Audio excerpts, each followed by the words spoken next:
are Lonnie. you? How's it going? Hey, we have Art Grace with us today. He's a celebrity. He is a celebrity, and I'm very excited to have Art here. So 25 plus years ago, he was on our cable TV show, Real Estate Talk. You remember that? Crazy. What hour of the day was that actually shot? No, it was we got started early in the morning. It was like 10 a.m. I remember having to stay up all night one time to try and catch it. Try to catch it. Yeah. We used to have to video. We used to have to tape it with the VHS tape because my middle son, Anderson, would cry when it was over. So we had to play it over and over and over. Kid's a good judge of character. I've always liked it. Exactly.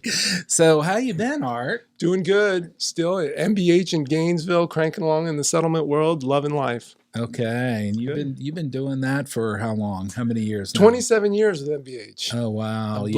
Blessed guy. Yeah, absolutely. And we were talking a little bit earlier about, how many settlements have you orchestrated over the years? Yeah, a lot of small little plays an hour at a time. I think it's about 10,000 actually. So okay. It's a lot. Wow, that is a lot of closings. Well, one thing I think that, kind of drew us to you even, 27, 28 years ago when you first got into business was your ability to create a relationship, right? So we had a small company, Cowne and Plaster, and it was important for us to make sure we were affiliated with the right people. And we immediately knew after getting to know you that this is somebody we want to do business with. So I appreciate that. Here we are, how many years later, and I think we all feel the same way, right, Forrest? Yeah, well, Art, we do, and Art would do whatever, it's just not doing the settlements. I mean, he's not saying, hey, send me the business. I came up with this, I said, hey, I'm president of the association, the local association. He's very involved with association and education. And he was like, how did that happen? Well, I think we were both surprised. Yes. But so I said, hey, I'm also in charge of RPAC, the Realtor Political Action Committee. Mm-hmm. And I've come up with this idea that we're going to ride motorcycles to Richmond.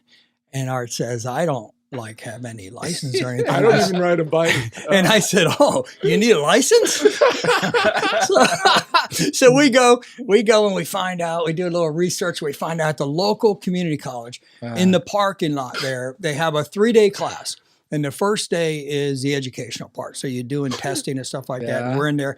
And they went around the room and they say, hey, why do you want to get your motorcycle license? What is the motivation? I don't remember this, by the way. So I said, hey, because Art Grace and I are starting a motorcycle gang. That's true. I meant to bring that. And I said, hey, we're starting. So we passed the class and all that. Next thing I got the best grade. One of us got a perfect score, and it wasn't me. But I've heard about it. So anyhow, I do mention it. Yeah. It was, I can't remember exactly. I think it was a sandwich in one 100. hand and he's driving the motorcycle. Easiest thing he's ever seen. So Art goes and starts researching motorcycle cuts. God. And learns a lot about it. Who was the president of that club? Yeah. So Art makes himself president since he started. There's two of us. We didn't even have a prospect. We went straight president, vice president. He got the best cuts, and the guy's warning him, saying, "Be careful of where you put the jurisdiction. You will both be murdered." Oh no! So there's certain rules, but he got the best cuts. Yeah. It was leather, professionally done. Nice. And I said the name. Now, Art has always said, Lonnie, that he's just like a performing monkey. He does the same thing every day, every day. Big part of my testimony for so him. So he's I'm taking his thunder. So I said, hey, our motorcycle game is going to be the Screaming Monkeys. Yeah. So he has this screaming monkey on the back of this cut. Best cut. It is just awesome. So you had a logo done, huh? We had a logo. We had a lot up. of things. We've been through a lot together. It's been really nice. So it's just not the settlement. It's just not the educational part. He gets involved with the community of real estate. Yep.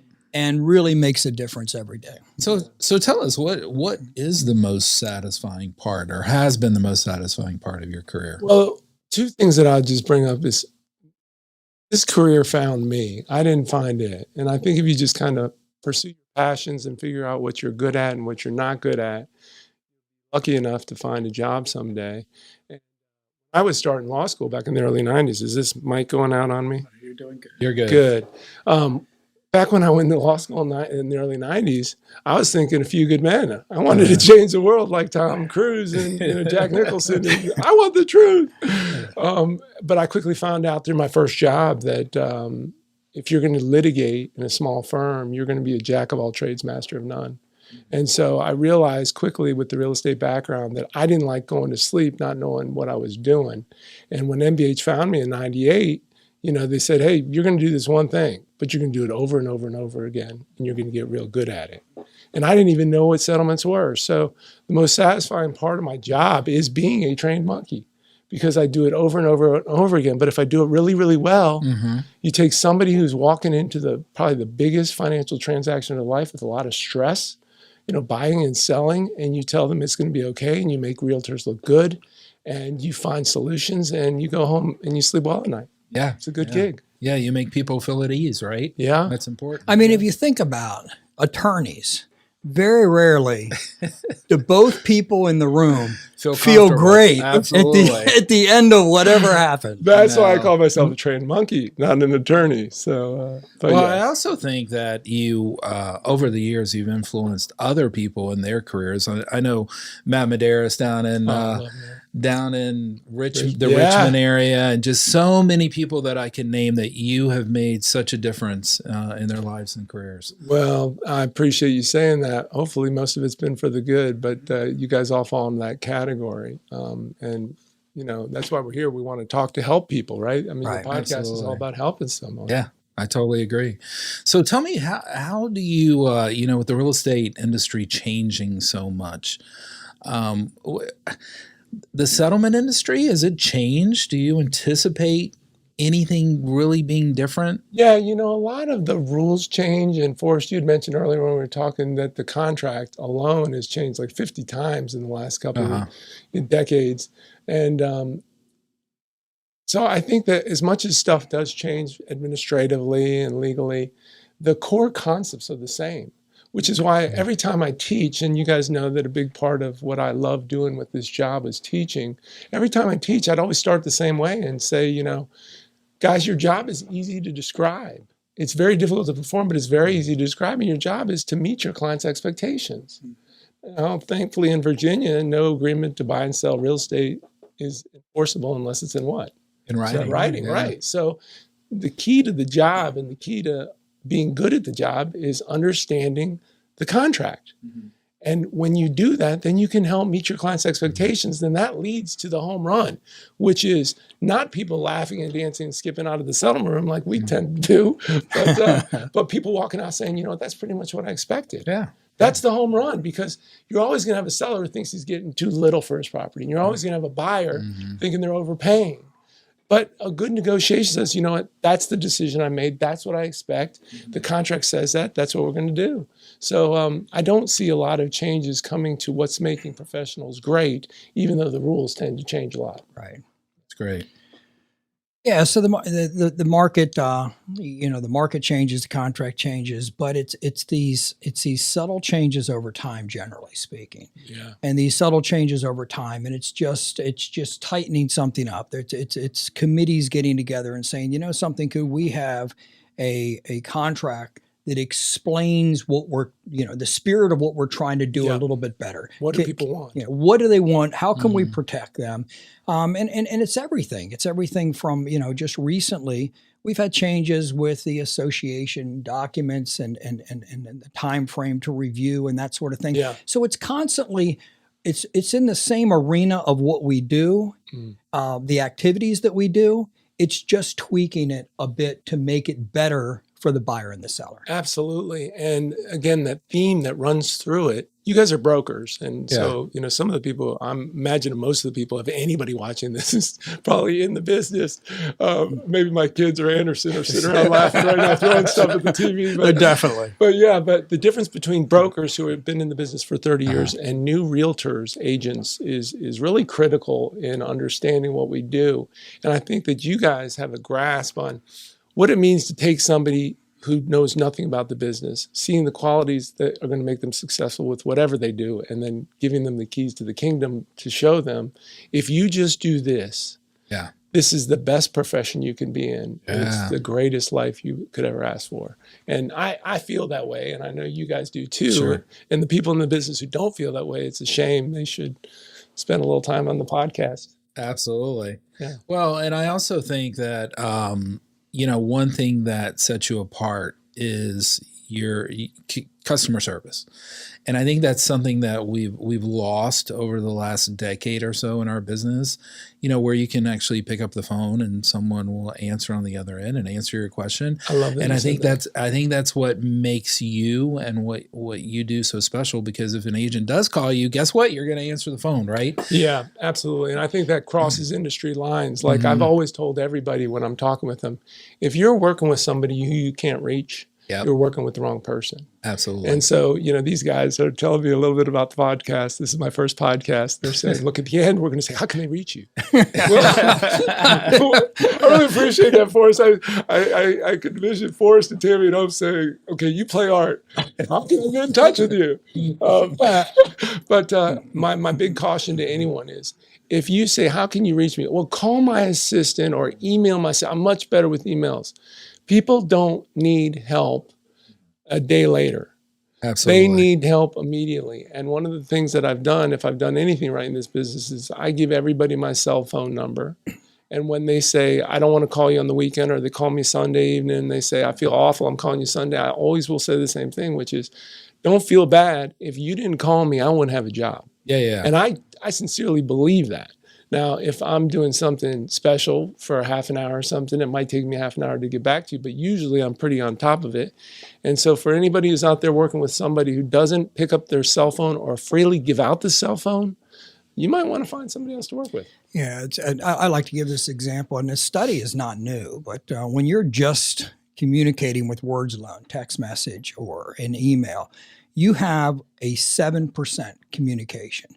Whereas if you add pitch, tone, you just add the phone conversation, you're only at 48%. Well, nobody's ever graduated with 48%, but it's a lot better than 7. I love that. A real communication is when you meet somebody in person. When you're taking the time, body language, you can see if they understand by looking at them and their response to their questions, and they can see your body language. So you have a complete communication. And I like to give the example that when I served for 14 years in police work and I did major crimes, I love that. when it's important, you meet with them in person. Face-to-face. Yeah. So you're meeting with the victim, you're meeting with the suspect, and you're doing it in person. If I was texting with a suspect, did you do it? Nope. Yeah. Sure. Are you sure? LOL. No, none of that works. You get the environment. It's so critical. Get them in a Great room. point. You're having a conversation. You've read them their rights that they don't have to speak with you. Mhm. And that is essential. And it's essential because it's so important, because you never want that victim to take the stand unless they have to. If we put this real estate and say, this fiduciary responsibility is huge, and we have to get in front of people. Yeah. And the minute we don't, and we think texting or email is enough, it's not enough. Yeah, I was going to say that, because taking what you just said, Forrest, which is critical, guys, and removing it from a compliment for somebody who's answering their cell phone to what you actually do, you need to know what your client's expectations are if you're going to be able to reduce it to an agreement. Mm-hmm. And your job is to get your clients their expectations met. How can you do that if you don't listen to them? Yeah, and everyone wants to avoid conflict, right? Yeah. And the way to avoid conflict is to communicate. Yeah, It's we not always that say difficult. nothing's a problem with ratification. Everything is a problem the day before settlement. Yeah. And when you say 7% is okay, then how are you even, as you've said, Art, how are you setting expectations? How do you completely understand the direction? Not every buyer is the same. Not every seller is the same. And you have to work through the personalities to understand what they truly want, meet them there, and move forward. Yeah, you guys are such good listeners in addition to entertaining speakers. If I look a little distracted while we're trying to engage here, guys, it's only because I'm looking at my picture. And who is that? It's a little awkward. You know, It wasn't John. It's not you, John. It's like, it was the first podcast, and I'm saying, do I really look like that? who's that guy? This is not going to go well. That's why you should just listen. I just listened to them. Oh, It's great. that's funny. Yeah, it's perfect. You know, I like talking about the contract, and we say how essential. You know, people are so essential, and then when things seem a little easy, they don't seem so essential anymore. Right. Well, with the contract and understanding the contract, every year, the contract changes twice.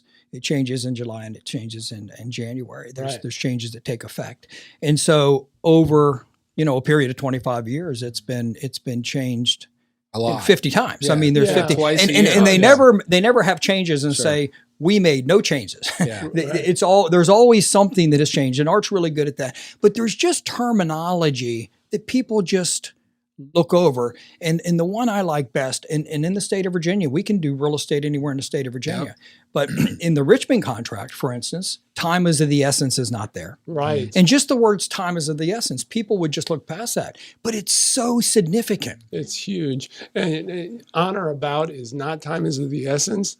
And little things like that, if you don't have a licensed professional telling you, listen, even if something goes bad that's not your fault, your financing falls apart. You chose your uncle for your lender. That might not have been a good idea, and you're going to miss the settlement date by 2 days.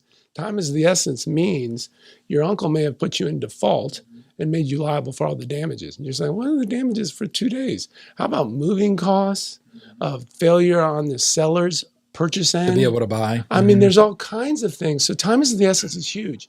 And kind of just loop it back to an expectation things, guys. I like to use the example of, if, let's say a seller comes to you and you're not listening, and the seller says, that's it, I'm selling my condo, I need to sell my condo, and you don't say, tell me why. Okay, right? You're like, I'd love to help you sell your condo. I need this commission, and this is at a perfect time for my kids, and I need money, and blah, blah, blah. Tell me why. Yeah. And you say, tell me why. And he says, well, they just hit us with a $10,000 special assessment for a roof replacement, and I've had it. I'm not paying it. Our contract form here in Northern Virginia, the residential sales contract by NVAR, has a provision in the title paragraph that if you're unfamiliar with, that could be malpractice all over you as the listing agent. And the provision states that any special assessments against or affecting the property at the time of settlement shall be paid for by the seller. Yep. So if you're so concerned about what's going on in your head and you don't listen to the people that you're working with and get them to tell you, I'm not paying that special assessment, you won't know that you need to change the tool. And when I say change the tool, guys, a contract is just a tool.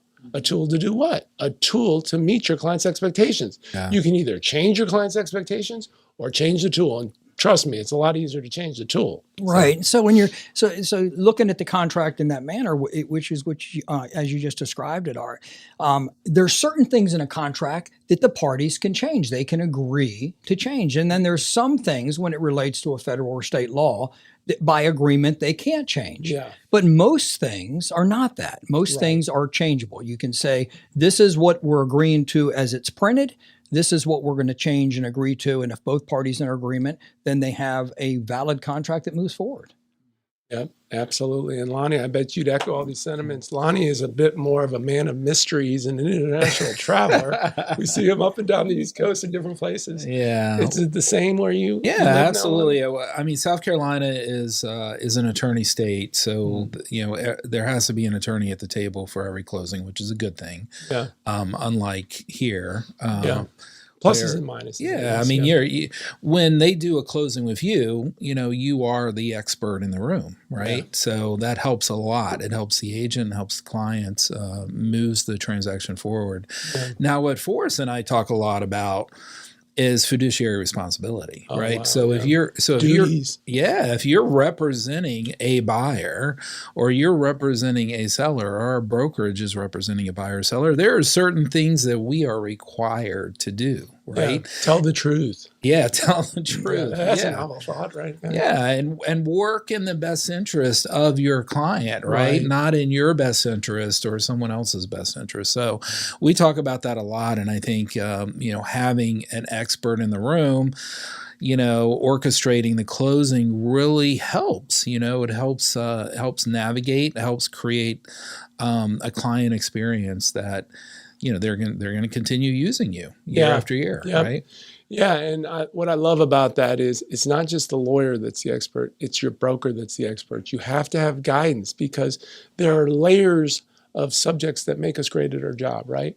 We talk about the initial, do you care? Okay, your personality, are you vested? Are you empathetic? Are you the kind of person who's going to like to work with people? 2, the contract. You got to be great at the contract. But the layer that Lonnie's just referring to is a lot of the statutory licensing requirements that, newbies in the industry or people who don't invest in getting to know the industry the way they should as a professional just don't know. And the most important ones are the duties. The duties as a listing agent, the duties as a buyer's agent. They're listed in the law. So when I tell somebody that they have to do something and they look at me, sometimes they'll say, well, where does it say that? My answer is usually go talk to your broker. Exactly. If you can find them. Right. Lonnie, good one. No, I mean, yesterday, I have a new team that joined me in South Carolina, and they said that she had called me for something a couple of days ago. I answered the phone right away, helped her through her situation, and she mentioned that with her previous brokerage, she had to set an appointment up to talk to her broker. Oh my gosh. And that she never had that access. And I'm like, what? Like, that's just not how we've ever functioned. No. Right? And it's the same thing with, if you're doing the closing and someone needs you or needs someone on your team, they're going to be able to get you, right? Yeah. We have a standing policy at our office that if somebody's calling and they need me, that they'll grab me right as I come out of closing. Mm-hmm. They're not going to interrupt somebody else's closing. But Art is the most accessible. And I hate to say you can call him on the weekends and that sort of thing because somebody's going to do it. I want you to. In other words, but he does want you to. And the other day I called him and immediately he called me back and he says, for the podcast, you are to say I called you back in 60 seconds because and because it was so, he felt it was so rare for him just not to pick up. But he was like in the middle of an emergency. He was saving a life in an accident or whatever. and he has the person that he's saving their life hold the phone. Here, you hold this, I'll hold your artery. And it's like, I'm going to be accountable for this one. Let me get back to this. But he does such a great job. But when we're talking about the contract, Art, and you talked about the responsibilities of the agent and the broker and that sort of thing, there's really normally 3 contracts in every real estate deal. There's a contract between the buyer and the seller, but the listing agreement is a contract between the seller of the property and the brokerage company. Yeah. And then the buyer agreement, which is absolutely mandated before you can even show a property, is a contract between the buyer and the brokerage company. So there's 3 contracts that intersect with every real estate deal normally. Yeah. And the nice part about that is there's no guessing. Right? There's no complaining. I said that. I didn't say that. I know we're going to talk about a little bit about the settlement that's kind of come through. Well, in Virginia, we've realized those things a little bit before most of the country because it wasn't such a shock to our buyer's agents. We had written buyer brokerage agreement requirements here in Virginia ahead of time, which made things a lot easier for our agents to adapt to some of the more details that came with that. But that's critical. I mean, it's all about, if you're going to get a license, you're going to get a privilege in Virginia to be somebody's fiduciary agent, but that carries a lot of requirements and a lot of obligations. And whenever you have a question, I mean, you've said it a million times, I've heard it, Forrest. The details. The devil's in the details. Let's get the contract out. And as many times as Art has seen the contract, every time you call him with a question, you can hear the rustling of papers because he's getting that contract in front of him yet another time. Yeah, let me look at that. There you go. Yeah, there it is. And he is going to, as much as he's seen it, he is going to read through it with the agent and make sure that he's tracking and they're tracking to meet the expectation of whatever that client is asking or whatever the agent's asking. Yeah, I mean, what a terrible thing to not stay on top of the changes only to find out that something you've lived on for 20 years has changed. I had a terrible transaction for a poor agent who had a lot of transactions in a condominium association. And this is years ago. They could not get the condo docs for their buyer. And they encouraged the buyer to move forward without them because they had done so many transactions. And this particular condominium for years and years allowed pets. This poor agent, who was a good agent, failed to get the updated condo docs, which said no more pets. And her buyer, unfortunately had a terrible time of it getting out of the condominium, and she was liable. So, oh wow, devil's in the details. You got to be very cautious over a lot of things. And the details change. Always. They're constantly changing. The funny thing is, Forrest has a way, a lot of you probably get this stuff, asking you questions like, I'm right, and I'm going to tell you this. Can you just tell me I'm right? And because this is better. It's called validated. This is, hey, but it isn't always that way. But the whole thing is here. I tell agents, you need to be a parrot. Yeah.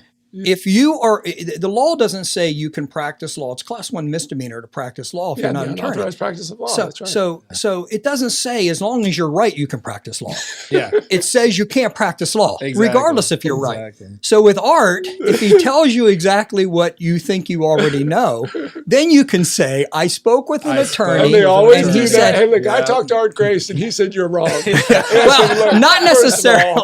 You know how many times I get Not that necessarily, because then it's their interpretation of what Art said. But it's actually be a parrot. If you're going to give any type of opinion, make sure you say I passed it by an attorney and his opinion was in line with what we're talking about. Yeah. And we can always talk with him. He's available to speak with. Absolutely. Yeah, one of the unique things about my law practice, I work with another guy in the industry, Ryan Stewart, who is excellent as good as anybody in the business at this. I learn so much from him all the time. You guys are like, I mean, if you're so geographically close, but it's like having the two best attorneys. There's a lot of great attorneys out there. Bill Evans is a great attorney, Bill, and use Bill a lot, and he does a great job. And he's the same. He's in that same arena. But with you and Ryan, just the level that you train and educate, and it's almost like having. I was in that market for 10 years, and it was like having you there. Yeah, it was really awesome. Well, I appreciate you giving us both that compliment. But what I was going to say is I'm accountable to him. Yeah. And so when somebody calls me, one of the neat things about our practice is we're educating agents. Mm-hmm. We're not representing on these phone calls unknown buyers and sellers. So we need to tell agents, now listen, the contract says this you can say, this you might want to refer them to an attorney for if they want to make an argument about that. But it certainly looks like that the contract controls it. This is what's going to happen. You got to be so cautious. And so I know with certain agents that call me, don't call me, set me up with a false set of fact patterns, sure, and then call the other agent and use me as a cudgel.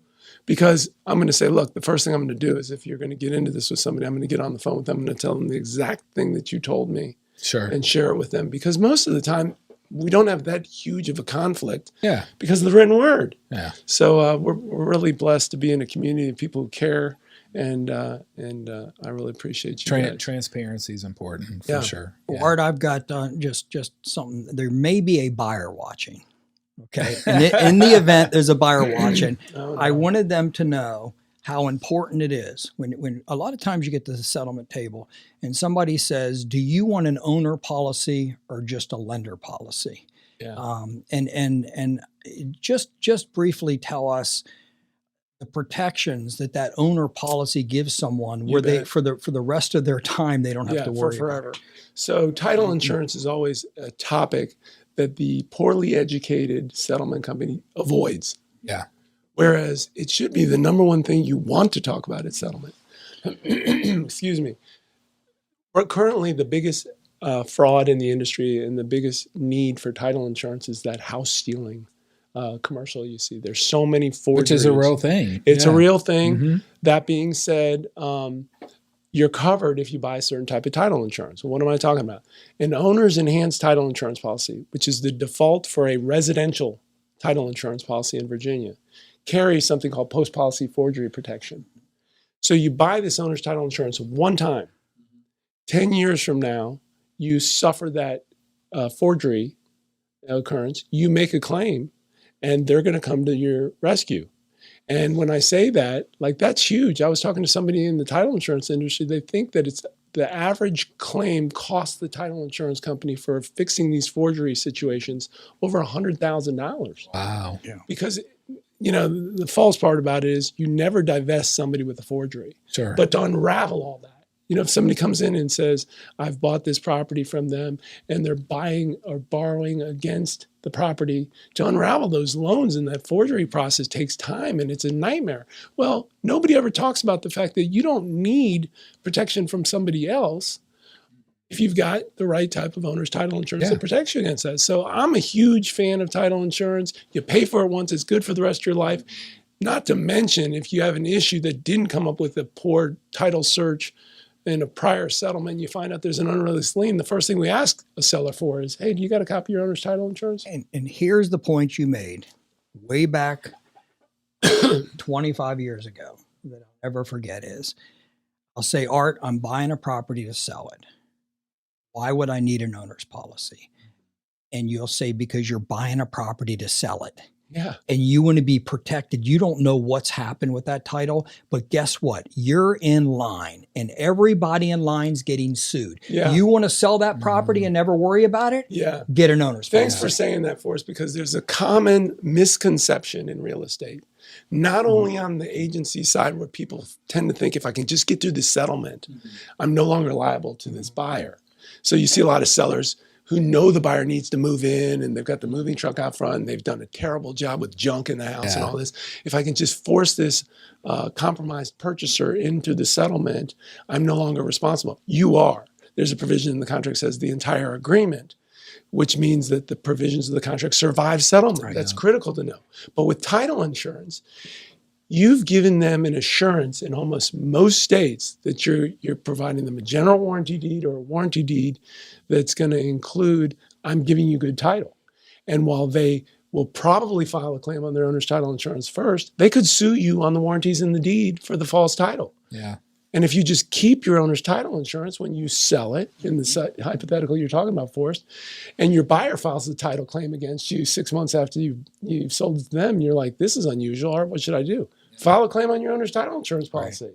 So good point. And let them work it out. And the other thing I would like to just caution agents is, let you give the opinion on owners or lenders. The agent shouldn't be giving that opinion, because what I hear a lot of time is you can save money by just protecting the lender. And I think that is a statement that creates a lot of liability for the agent and the broker. Yeah, two things on that.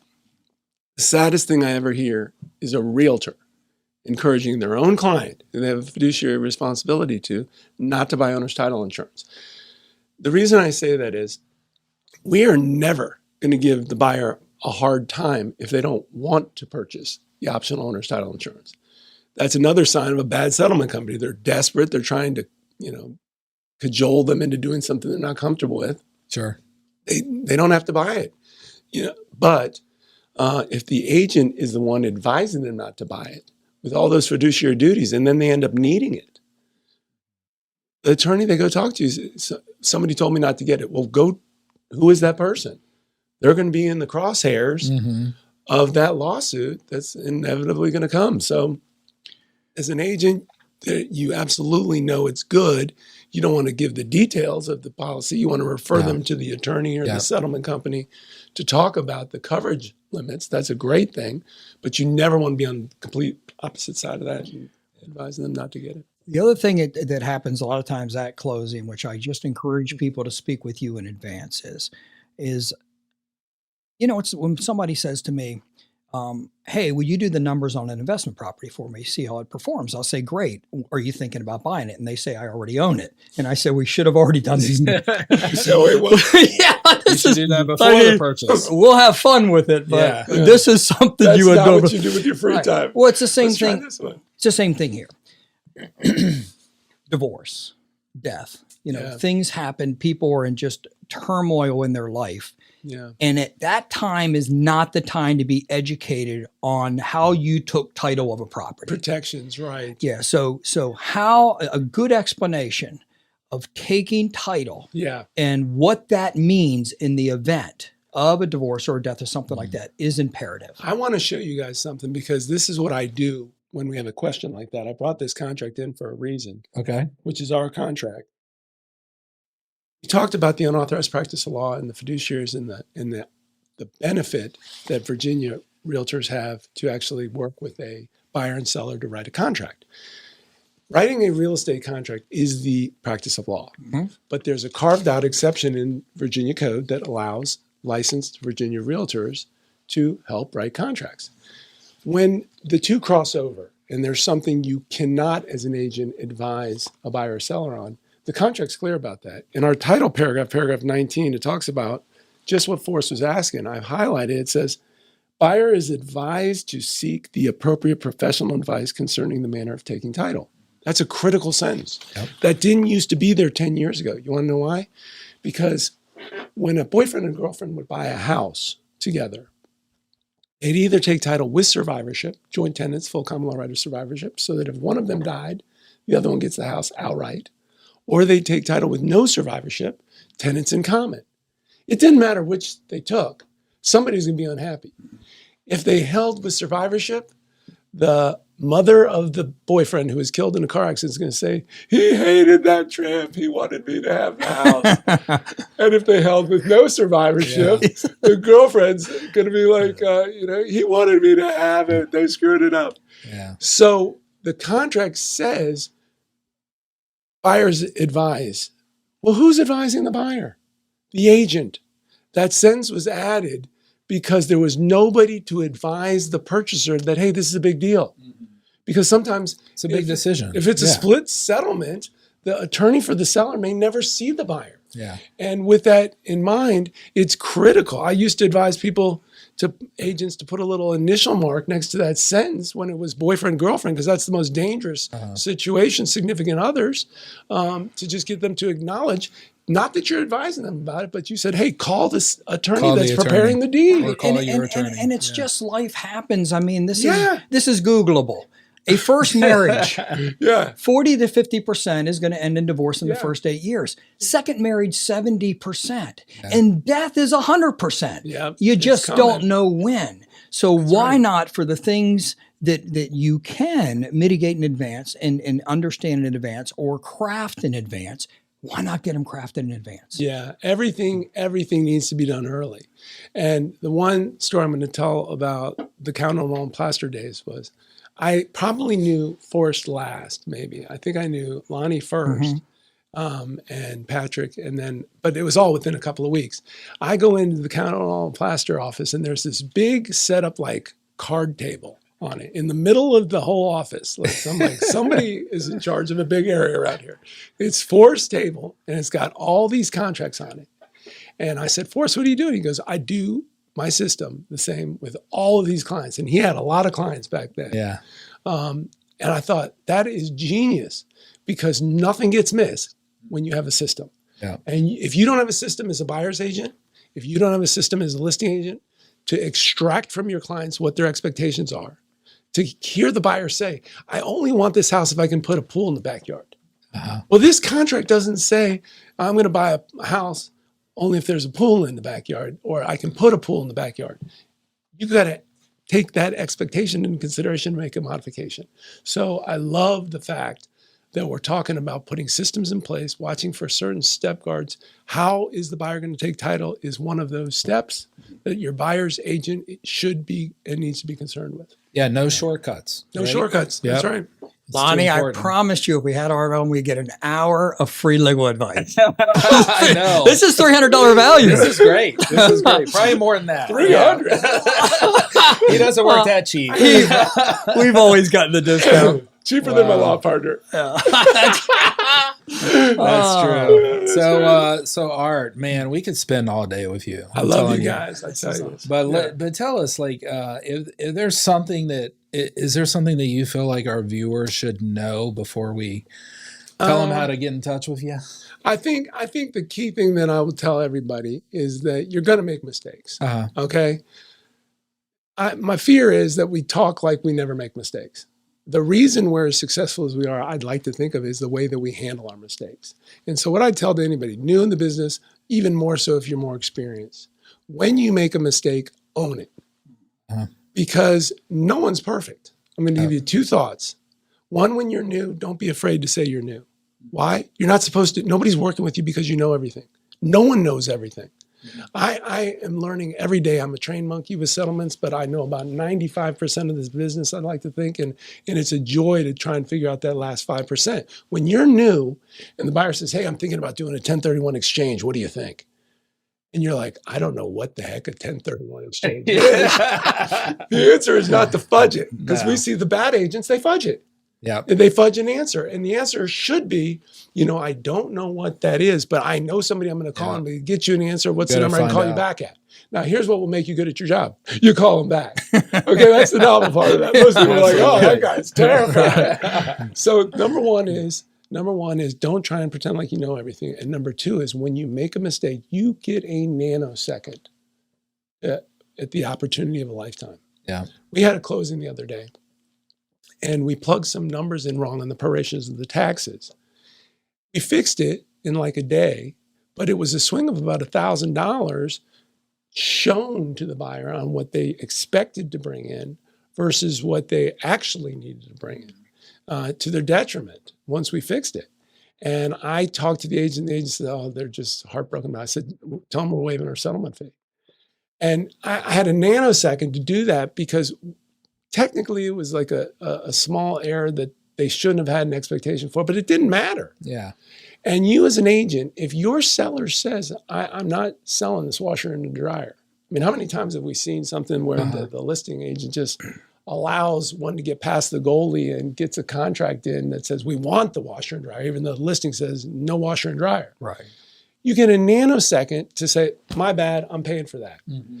And for the person who wants to fight about their mistake with the other side and make it an ugly situation for the biggest financial transaction in their client's life, they're not going to get a lot of referrals. Yeah. No. Whereas the person says, don't even think about it, $1,200, I'm paying for it immediately.